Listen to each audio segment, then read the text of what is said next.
Olá, sejam bem-vindos à aula teórica 22 de LAP. Faz parte do programa de LAP revisitar e aprofundar a discussão de alguns conceitos já conhecidos.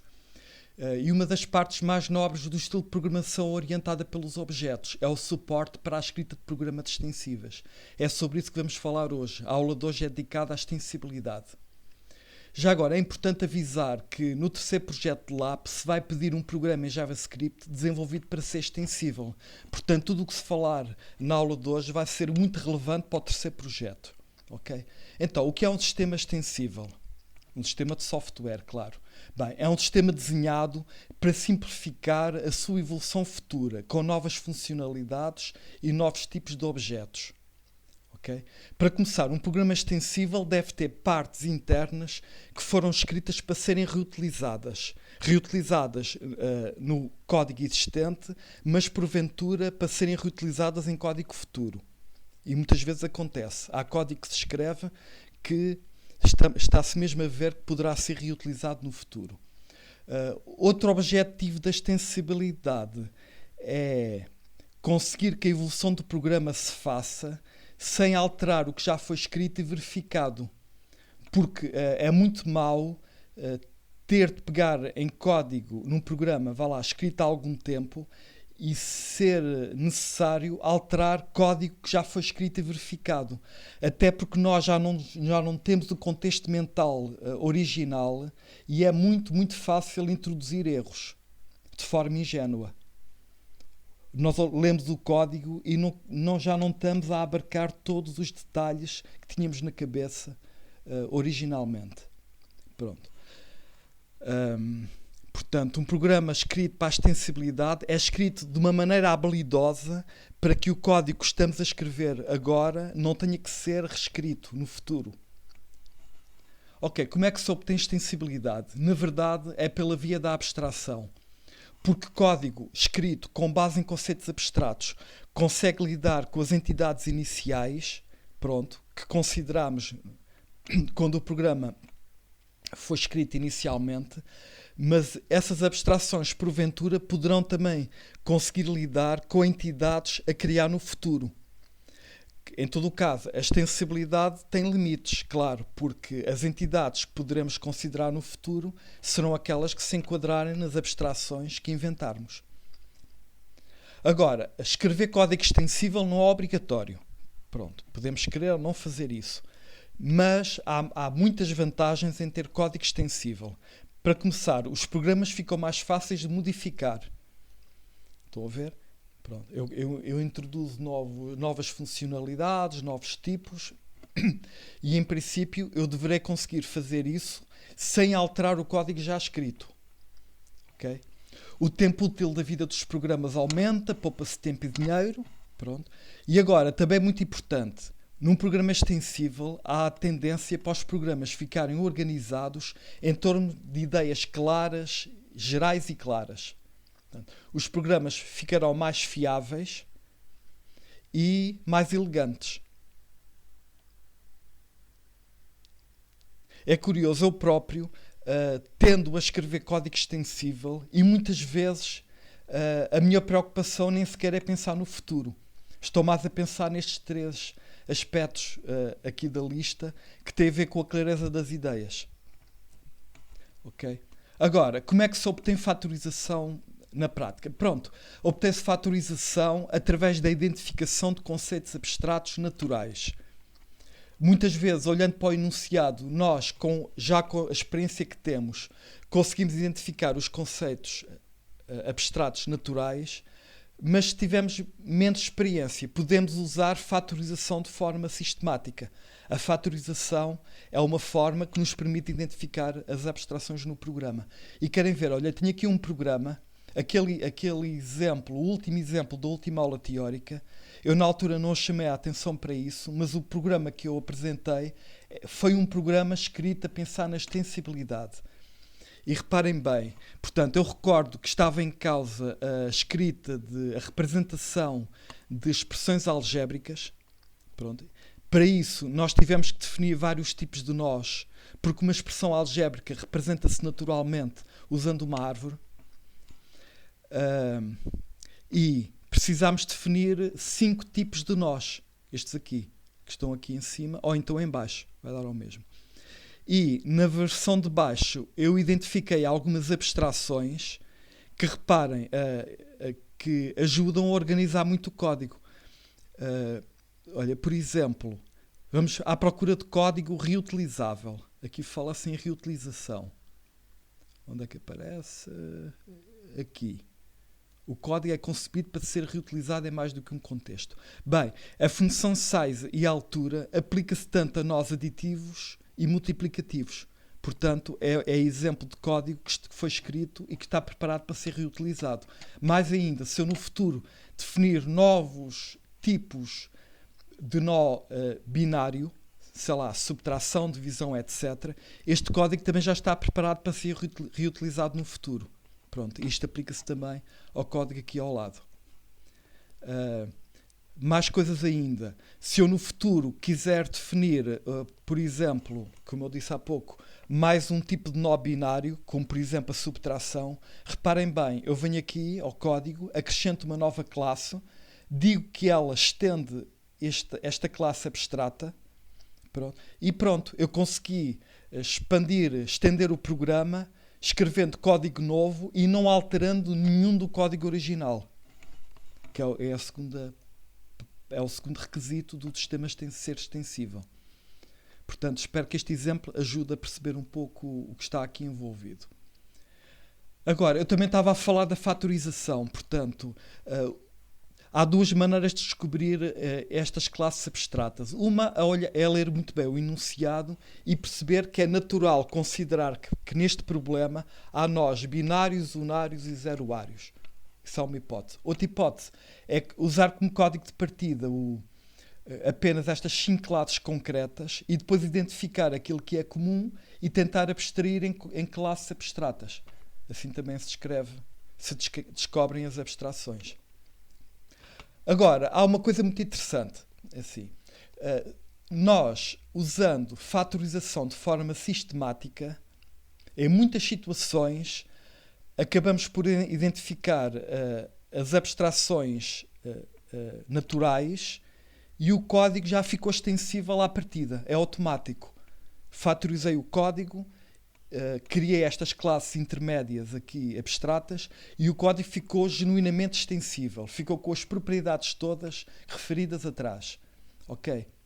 Mas há situações em que isto também pode não acontecer. Ok, as situações em que a fatorização garante extensibilidade são aquelas em que não há interação entre objetos, que é o que se passa aqui no exemplo que eu estava a mostrar. Reparem, no exemplo que eu estou a mostrar, há uma série de métodos que atuam apenas sobre o objeto diz. Pronto. Os argumentos, neste caso, são números reais ou coisas do género. Ou não há argumentos, ou o número real, são as 2 hipóteses, sim. Portanto, aqui não há interação entre objetos. E, através de fatorização, chegamos mesmo a um programa que é genuinamente extensível. Tem aquelas propriedades todas que se falaram. Agora, vamos às partes difíceis do problema. Agora é que vou entrar talvez no domínio da novidade. Tem a ver com como é que vamos conseguir obter extensibilidade quando há interação entre objetos. Para começar, eu quero chamar a atenção para isto. Nós estamos a assumir que estamos a escrever código extensível, portanto é código, digamos, pelo menos em parte abstrato. Nós estamos a lidar com objetos de tipos abstratos, por exemplo, um nó, em muitas situações, um nó binário, um nó unário, etc. Portanto, vamos assumir isso. E agora, eu quero mostrar porque é que é muito fácil, em situações de interação entre objetos, escrever realmente código que não é extensível. E o melhor é... Não, ia dar um exemplo, mas para já ainda vou falar no geral. Olha, vejam isto. Imaginem que eu no programa, no método, por exemplo, vou testar o tipo concreto de um argumento. Por exemplo. Estou a testar se aquilo é de um dado tipo ou se é de outro tipo. Esse código não pode ser extensível. Porquê? Porque se eu mais tarde vier a meter no programa um outro tipo, se calhar vou ter que considerar o novo tipo naquele código que escrevi. Já que eu estou a escrever código que está a depender de 1 ou 2 ou 3 tipos concretos que existem atualmente, se no futuro eu acrescentar novos tipos, vou ter que revisitar aquele código e reescrever. E, portanto, se eu no meu programa teste explicitamente o tipo concreto de objetos, esse código nunca poderá ser extensível. Porque no futuro aparecerão novos objetos e eu vou ter que reescrever o código.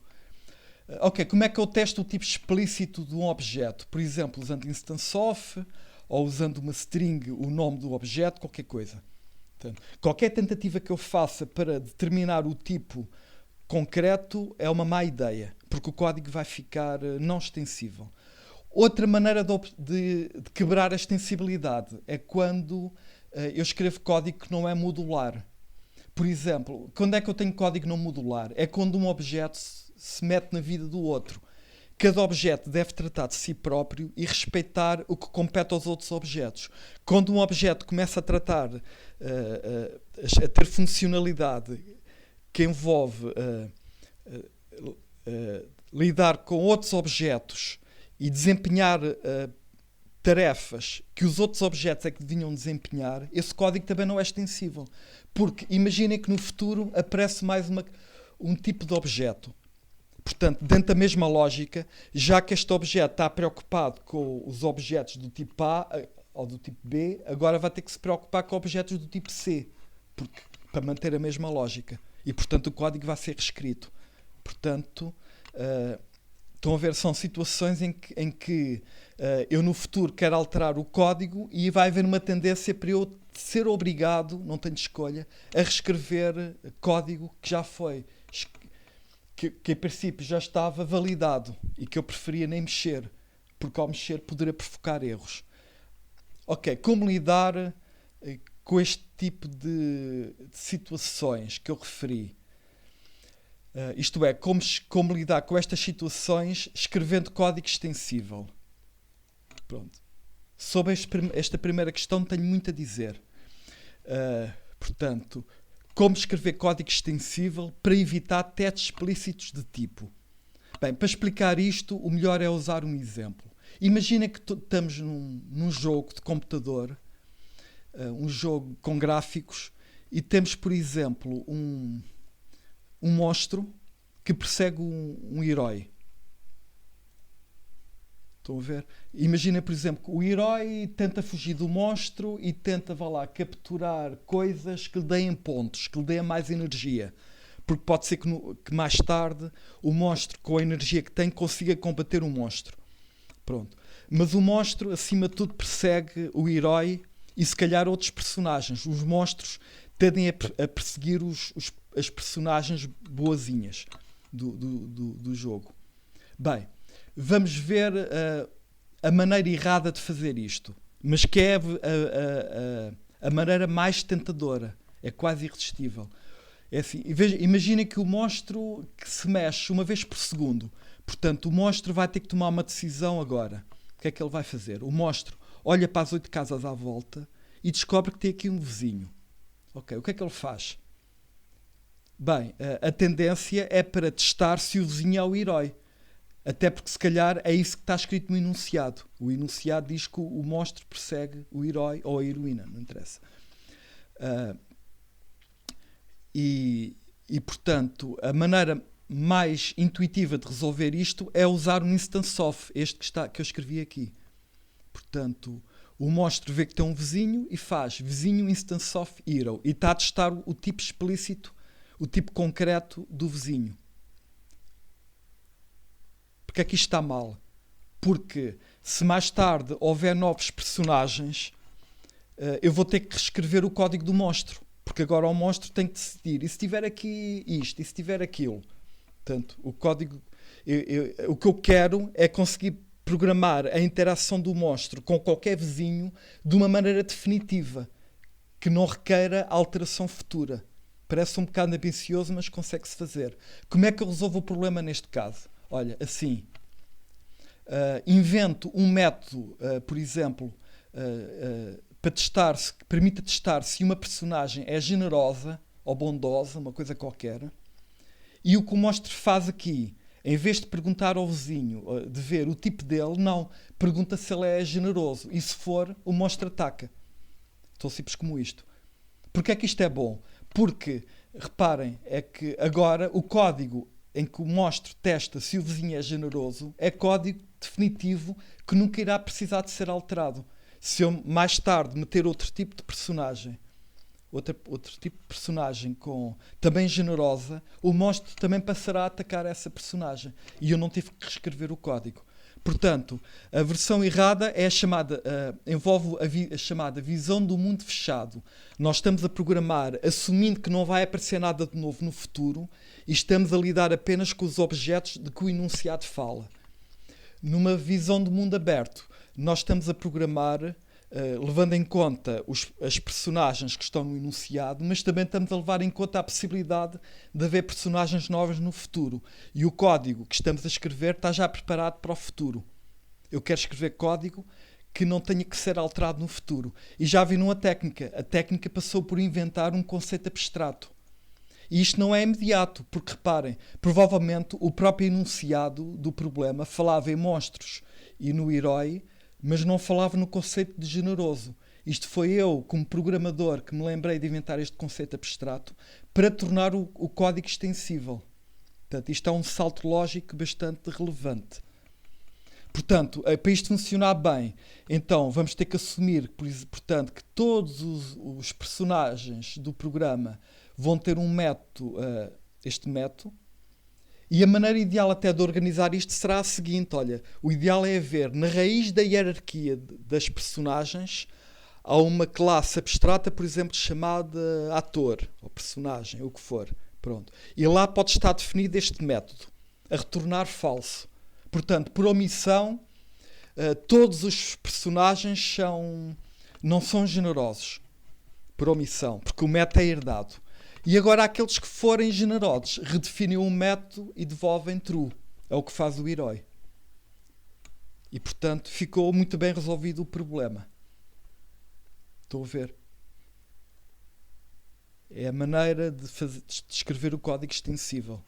Temos que nos libertar um pouco até do próprio enunciado, que fala em monstro e herói.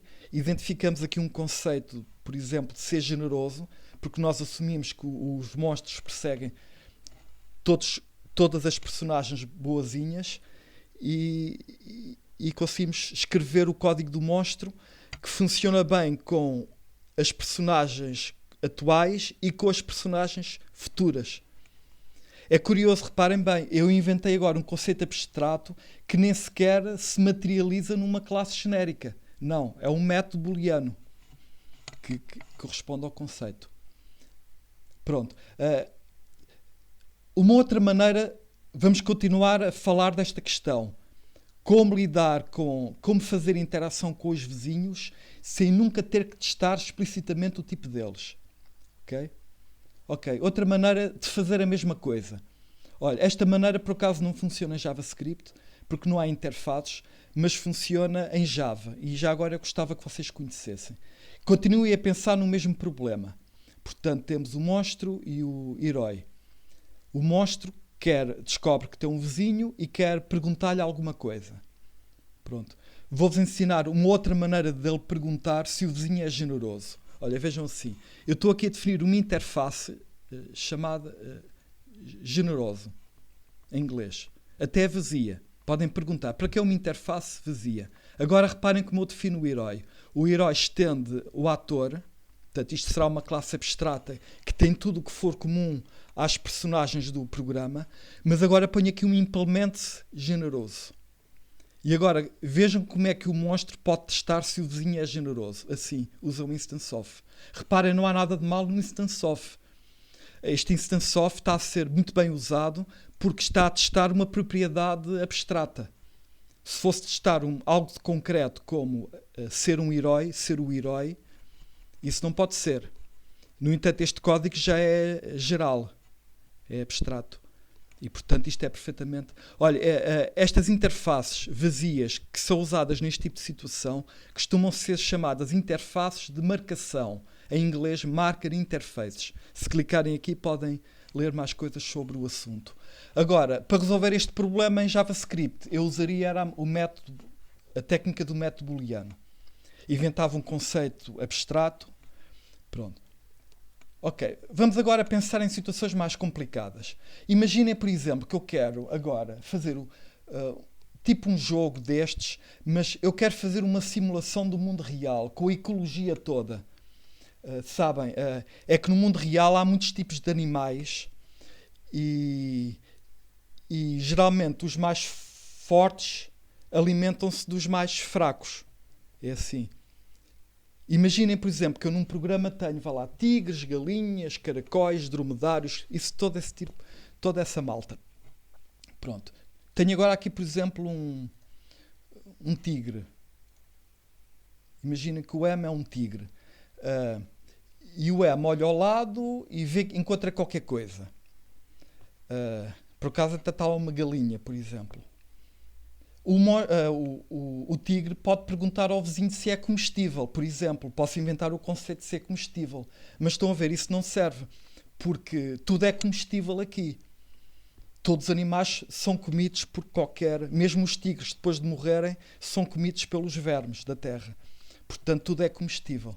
Portanto, a técnica do método binário agora não deu. O que é interessante, temos de pensar em qualquer coisa. Olha, uma solução boa para este problema concreto, eu diria que é usar um método que permite, que dê uma medida do nível de força do animal. Ou pelo menos para efeitos de comer. Eu posso, por exemplo, associar a cada tipo de animal o número inteiro e dizer que cada animal consegue comer todos os outros animais que têm um nível inferior. Então, nesse caso, o teste, se o tigre pode ou não comer o vizinho, ficaria assim. Estão a ver? Olha, o tigre pergunta ao vizinho qual é o nível do vizinho em termos de alimentação. Ele considera o seu próprio nível. E se o seu próprio nível for superior ao do vizinho, então come mesmo. Estou a ver? E assim já consigo introduzir no programa bastante riqueza. Claro que isto não é um bocadinho primitivo. Na natureza, na ecologia do mundo real, há outras regras. Mas eu podia depois também definir outros conceitos. Mas para já o conceito de puramente ser comestível não chegava. Preciso de algo mais rico. E, portanto, aqui está uma boa solução para o problema. Não se esqueçam, nós continuamos a falar da situação em que há interação entre dois objetos.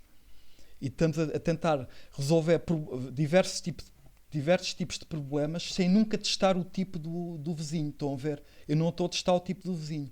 Eu estou-lhe a perguntar qual é o nível alimentar dele. E com base neste conceito abstrato, consegui exprimir a alimentação do tigre, ou até se calhar de qualquer animal, porque este código pode-se aplicar a qualquer animal, até pode ser programado ao nível abstrato e ser herdado. Ok, vamos continuar a pensar em mais situações. Olha, imaginem agora uma situação de reprodução. Ok, em princípio, pronto, um tigre só se reproduz com mais tigres. As galinhas com galos, pronto, estão a ver. Como é que um animal, como é que um objeto consegue testar se o vizinho tem o mesmo tipo que ele, sem testar o tipo concreto? Bem, testar o tipo concreto aqui podia não ser muito grave, porque para a reprodução do tigre, o tigre podia exigir que o vizinho fosse também tigre. Tudo bem. E isso à partida não tem mal. Porque estamos a programar o tigre, estão a ver? E, portanto, o tigre é o tigre e talvez não faça muito mal testar o vizinho, se também é tigre. Mas o problema é que este código não é abstrato. E se eu quisesse fazer uma reprodução programada ao nível abstrato? Bem, nesse caso podia fazer o que estou aqui a mostrar, que é, reparem, eu aqui tenho um objeto, imagina que isto faz parte do método da reprodução do animal. E neste caso o animal está a comparar o seu construtor, é assim que se testa, a classe de cada objeto, com o construtor do vizinho. E se forem iguais é porque são do mesmo tipo. Portanto, é assim. E este código, estão a ver, é completamente genérico. Dá para pôr numa classe abstrata. Funciona com qualquer tipo. E, portanto, dá para programar uma reprodução a nível abstrato. Claro, às vezes há situações na vida real mais complicadas. Por exemplo, sabem, a espécie dos cavalos pode-se reproduzir com os burros, dando origem a mulas. Pronto, mas eu podia ter aqui um método de reprodução que era herdado por todos os animais e depois haveria alguns animais que iriam redefinir o método, porque são casos especiais.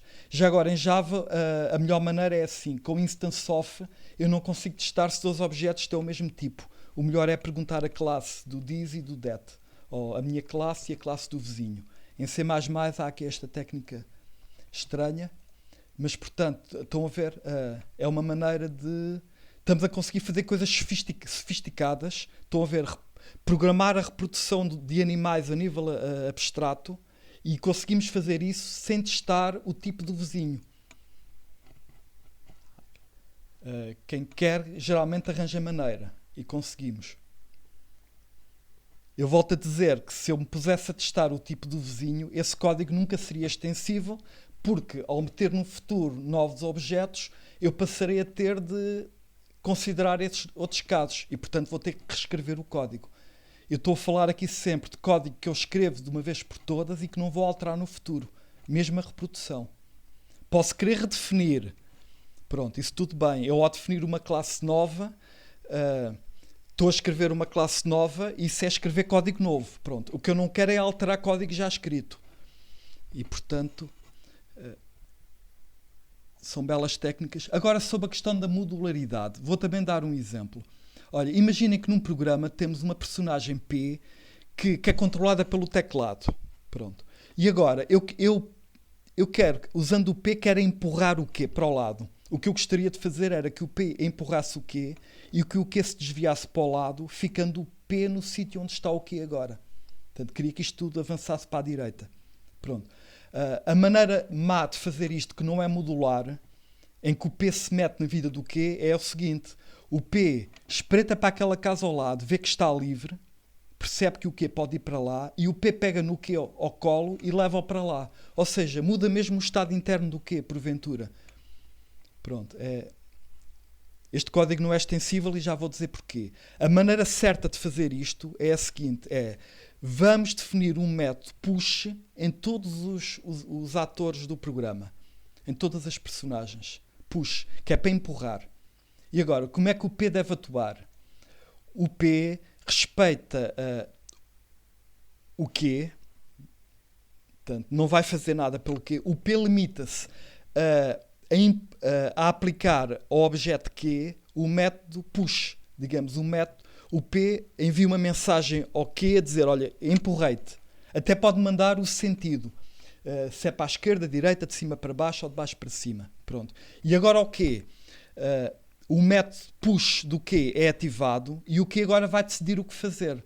Se o Q foi empurrado da esquerda para a direita, o Q se calhar o que vai fazer é, olha para aqui, vê que a casa está livre. Então, estando livre, transfere-se mesmo para lá e devolve true. Se a casa estivesse ocupada, o Q devolvia falso. E depois o P olha para o resultado do push e toma a decisão. Estão a ver, estamos a respeitar a individualidade de cada objeto. O P não se põe não se mete na vida do Q. Porquê é que é mau o Q meter-se na vida o P meter-se na vida do Q? É porque é a mesma história. Se mais tarde aparecer um outro tipo de personagem, sei lá, R, como o Q poderá vir também a empurrar R's, e já que o P está a lidar com o empurrar do Q, se calhar também vai ter que lidar com o empurrar do R. E, portanto, o código vai ter que ser reescrito. Estou a ver? Eu quero escrever código agora que funciona com os objetos atuais e com objetos futuros. E não quero alterar esse código no futuro. Portanto, eu inventei o método push e o P limita-se a aplicar o método push ao Q. E depois o Q decide. Se eu definir mais tarde um novo objeto, um novo tipo de objetos, pronto, aí irei definir o método push nesse novo tipo de objeto. Mas estou numa situação perfeitamente legítima. Eu não quero é alterar código escrito. Quero é escrever código novo apenas. Quero fazer crescer o sistema com código novo sem alterar o código existente. E, portanto, atuando desta maneira, resolvi esta situação. Ok, agora, então, portanto, chegamos a um ponto importante. Eu chamei a atenção para dois problemas que estão associados à quebra de extensibilidade. São estes dois, são dois clássicos, e dei soluções. Estão a ver? Que geralmente, olha, todas elas, ou praticamente todas, passam por inventar métodos que implementam conceitos abstratos. O conceito de empurrar, o conceito de ser comestível, de ser bonzinho, ou nível alimentar, são tudo coisas abstratas. E nunca testo se aquilo é um herói, ou se é isto, ou se é aquilo. Agora, há uma exceção. Pronto. Imaginem, continuando o exemplo do jogo. Quando o jogo começa, fatalmente temos de colocar no cenário os objetos iniciais. E, portanto, aí temos de conhecer tudo. Aceita-se que o código de inicialização dos programas não seja extensível. E, portanto, se eu no futuro acrescentar mais um tipo de objeto ao programa, então isto é uma coisa que se aceita. Vou olhar para o código de inicialização e posso ter que o modificar. Pronto, é uma exceção. É difícil evitar isto. Já agora, eu estou a falar nisto usando como exemplo um jogo, mas isto aplica-se a qualquer tipo de interação. Imagina, podia ser um sistema bancário em que temos a interação, por exemplo, entre uma conta e uma forma de pagamento. A forma de pagamento, à partida, é abstrata. Podia ser cartão de crédito, dinheiro, uma letra. Há muitas formas de pagamento, se calhar muitas que eu nem sequer conheço. E, portanto, podia haver uma interação entre uma conta bancária e uma forma de pagamento. Aí também se podia atuar de forma extensível, porque a conta bancária, em vez de estar a testar se é dinheiro ou se é um cartão de crédito, não. Envia uma mensagem a perguntar qualquer coisa à forma de pagamento. Portanto, isto aplica-se. Agora, para acabar, eu quero falar de dois erros que costumam ser... Não são muito comuns, pronto, mas ocorrem às vezes. Pronto. Um erro que às vezes se faz quando se escreve código extensível é exagerar naquilo que se quer programar. Eu recomendo que, quando se quer fazer um programa de forma extensível, para já reparem, o enunciado do problema geralmente não fala em conceitos abstratos. No caso deste jogo, do monstro e do herói, ele falaria das personagens e de das regras do jogo. Pronto. E, portanto, há uma tendência muito natural para escrever código não extensível, porque apetece traduzir as regras do enunciado em código, por exemplo, JavaScript. Okay? Não é isso que queremos fazer. Nós lemos bem o enunciado, identificamos conceitos abstratos criados por nós e acabamos por programar com base nesses conceitos abstratos. Pronto, como viram ali atrás. Por exemplo, era o conceito, o primeiro era de bonzinho, outro nível alimentar. Pronto. O próprio conceito de empurrar era um conceito abstrato, porque se aplica a todo o tipo de entidades e o comportamento, a reação ao empurrar pode variar de objeto para objeto. De tipo, pronto, e portanto, por exemplo, eu acho que se alguém empurrar o monstro não se desvia. O monstro retorna simplesmente falso. E pronto. E fica quieto. Mas onde é que eu queria chegar? Às vezes começamos a inventar conceitos abstratos, entusiasmamos-nos e começamos a inventar conceitos abstratos que não são sequer precisos. Isto é, começamos a fazer um programa que está preparado para fazer coisas para lá daquilo que o enunciado pede. Pronto. Isso, em rigor, se não tivermos realmente... em muitas situações é trabalho desnecessário. O que nós queremos fazer fazer, em geral, é um programa que faz exatamente aquilo que o enunciado pede, mas nada mais do que isso.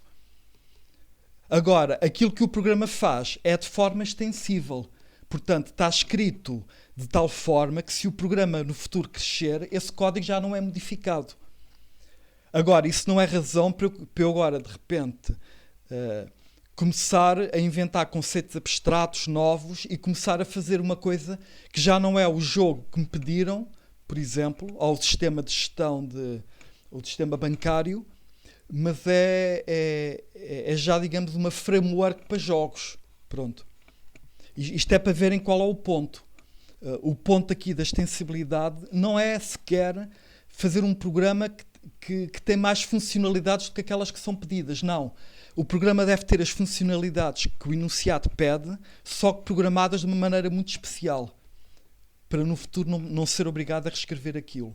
Portanto, este é um tema interessante que até ajuda a enfatizar a razão de ser pela qual fazemos as coisas. Olha, outra questão, isto é raro, mas às vezes eu vejo os alunos, alguns, a entusiasmarem-se e a fatorizar demais, porque no projeto de LAP há sempre uma coisa que se pede, é identificar conceitos abstratos e fatorizar o mais possível. Deixa-me voltar aqui. Pronto. E fatorizar o mais possível é pôr o máximo de código nas classes cá para cima. Quando há muita fatorização, as classes abstratas tendem a ser grandes e as concretas muito pequeninas, magrinhas. Pronto. Agora, existem fatorizações erradas. Eu já vi coisas do género, por exemplo, de alguém que acaba por fatorizar o próprio eval.